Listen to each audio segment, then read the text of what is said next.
Gosh, golly, will you look at the time? It's a quarter of the way into 2017 and I haven't done my 2016 favourite books. So even though 2016 was a steaming pile of poo as a year, I read a lot of good books last year. I read a total of 40 books, and even though last year I only picked 7 favourites, I literally couldn't pick, so I've picked 10 favourites. So let us examine 2016's redeeming qualities in the form of paper words. So I mentioned this book already in my LGBT read wrap-up of last year, but it is the Legend of Korra art book for the first series of the show.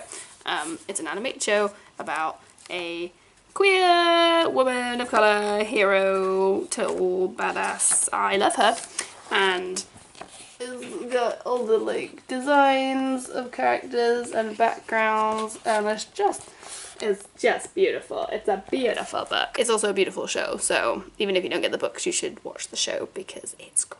Next up is a novel that I read on ebook, and that is Monsters by Emerald Fennell. This is a story about 2 small children living in a seaside town and a murder that happens there, and the fascination that these 2 kids have towards the murder and the body and whatever else is going on. It's very dark. I read it in a day because I just couldn't not know what was happening and what these children were going to do next. Definitely a gripping read, also alarming. Next we have Daughter of Smoke and Bone, which I got, I think, at Yelp. This is by Laini Taylor, and I'd never read anything by her before, but since reading this I've been seeing her name just about everywhere. It's about a girl who is a university student in Prague, only that's sort of her day job because by night she goes and collects bones and teeth and things and then takes them to this creature that can swap them for wishes. It all sounds absurd, but you get into it really fast. And it has a romantic plotline, as so many YA novels do, and normally they take away something for me, but this was such an intriguing background piece in addition to the romance plot that I was like, okay, I'll let it slide because I want to know what's going on here. Mystery, magic, very good. I was trying to think of a word for good that started with M. Magnificent. Mystery, magic, magnificent. Also, I didn't realise while I was reading it that it was actually the first of a series. I should look these things up before I read books because I took these off the bookshelf and they're really dusty, so they're making me sneeze. Next up is a book that I don't have on me right now because my book system is basically buy things, read them, take them to my family home so my mum and my sister can read them, forget that I own them, leave them there forever. One day I'm gonna have to go pick them all up, and my arms are gonna fall off. The book is The Call by Peter O'Gwilyn. I apologise to Ireland. This book is scary. It is set in this version of Ireland where the whole country is like closed off, and there's this situation where children get picked up at some point during their teenagedom and dropped in this world where these demonic fairy creatures try to kill them. They have to outrun them for like a day. If they make it back, cool. If they don't, gross things happen. Very gross things. The story is told from the perspective of a girl who has a limp, I think, in her one leg, and she has basically been written off as she's never going to be able to outrun these creatures. As soon as she gets picked up, she's dead, and she's like, nah, I'm not going to go down. And it's great. It has cool teenagers, and a queer relationship, and scary fairies. Next, a very brief mention to a very large book. I read Game of Thrones by George R.R. Martin, because last year, I'd been watching the show for a few years, but I got really into it last year, so I started reading the books. I will say, if I hadn't already seen the show when I started reading them, I would have absolutely no idea what was going on, because I struggled to get my brain around this level of high fantasy. But because I already knew a lot of the characters from the show, it was a lot easier getting into this. Following that is this deliciously pastel book, Carry On by Rainbow Rowell, who you probably know as the author of Fangirl. This is a cool book because in Fangirl, one of the main characters writes fan fiction about this series that is essentially Harry Potter but also not technically Harry Potter, and this is the final installment of that imaginary sort of Harry Potter series. She just skipped right to the end, but it's super fun.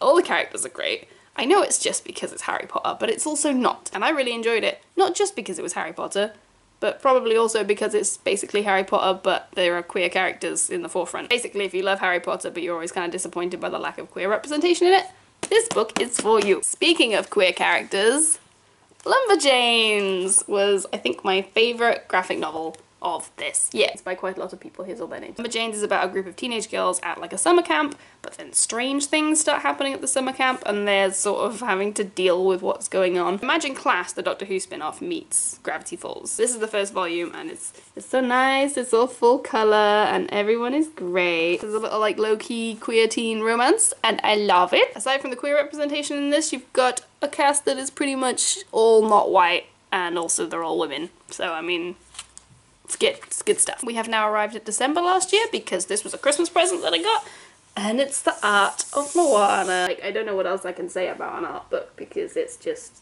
you have to look at it. I especially like this one a lot because it has a lot more text than I think the last Disney art book I got, which was Frozen, because that had a lot more illustration, which is fine because it's good to see all the character design and all the background art and stuff, but I like the little bits of detailing about making the film and then what they took into account, especially with a film like Moana, because so much of it is about a culture that the filmmakers weren't really that familiar with, so they had to do a lot of research and make sure they got everything as close as possible to actual Pacific Islander culture, which is really interesting to read. And the final book on this list, which is in no particular order, With Malice by Eileen Cook, which I also left at home for my mum to read. Super intriguing story where this girl wakes up and she has been in a horrible accident in Rome on a school trip and she can't remember anything about the trip. She can't remember any of the events leading up to the accident, but her best friend was killed in the accident and everyone thinks she was responsible. So the book jumps backwards and forwards between her experiencing Rome and being there and